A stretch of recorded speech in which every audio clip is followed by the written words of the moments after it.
plaît. Oh merde, je filmais pas. Le type là qui rebondit avec grâce et beauté sur un trampoline Hello Kitty, c'est Captain Bricolette. Ou alors c'est Ultra Bricolette. Non, c'est Général Bricolette. Nadine Morano. Non, attends, je sais.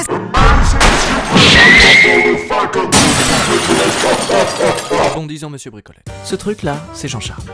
Jean-Charles, c'est un téléphone par SMS, un jogging par jogging, un four par pizza, un verre par gorgée, une brosse à dents par dent. En gros, le genre de type qui préfère brûler son lit plutôt que de le refaire.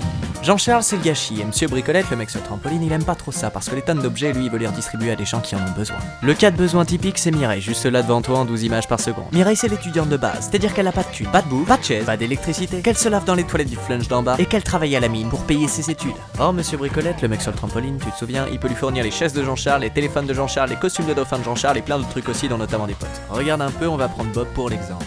Bob il a pas de potes et il achète tout à la biocop du coin. Il boit du jus de betterave, du jus de chouquel, du jus de betterave, du jus de betterave, du jus de chouquel, du jus de betterave, du jus... Bref, t'as saisi l'idée. Avant Bob il voulait une moustache, comme José Bové. Et maintenant il veut juste des copains pour causer céramique, Marx et hégémonie du grand capital. Or justement, dans le QG de Monsieur Bricolette, mec, trampoline, tu connais les bails, Bob pourra rencontrer des tas de gens super sympas avec qui sauver le monde et abolir le capitalisme en toute convivialité. Des gens comme Gaël, pas très photogénique, mais qui peut transformer ton imprimante en coque de portable ou l'inverse. Des gens comme Adrien, pas un dieu de la caméra non plus, mais éleveur de ténébrions meuniers et des petites bêtes qui savent digérer le plastique. Des gens comme Alice, aka Mireille, aka Madame Bricolette, et enfin des gens comme Tania, si joint sur sa photo de vacances, qui parlent à tes enfants du pic pétrolier, de l'acidification des océans, de l'overshoot day, bref qui en fait des gens à peu près fréquentables et utiles. On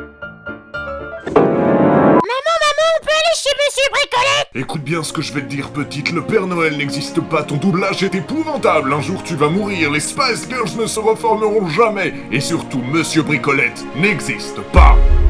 D'accord ? Mais maman, au fond, est-ce que Monsieur Bricolette n'est pas un symbole de la transition écologique et du réemploi?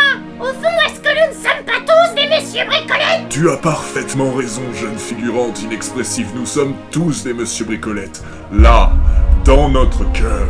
Non, je déconne, Monsieur Bricolette, c'est un projet de ressourcerie dans le 10e, et pour le faire exister, il faut voter massivement pour lui sur le site du budget participatif de la ville de Paris, le lien est en bas dans la description. Projet 22 pour le budget participatif du 10e arrondissement de la ville de Paris. Faut s'inscrire, t'as jusqu'au 2 octobre, ça prend 3 minutes, le temps d'un œuf à la coque, alors on compte sur toi pour faire péter les votes.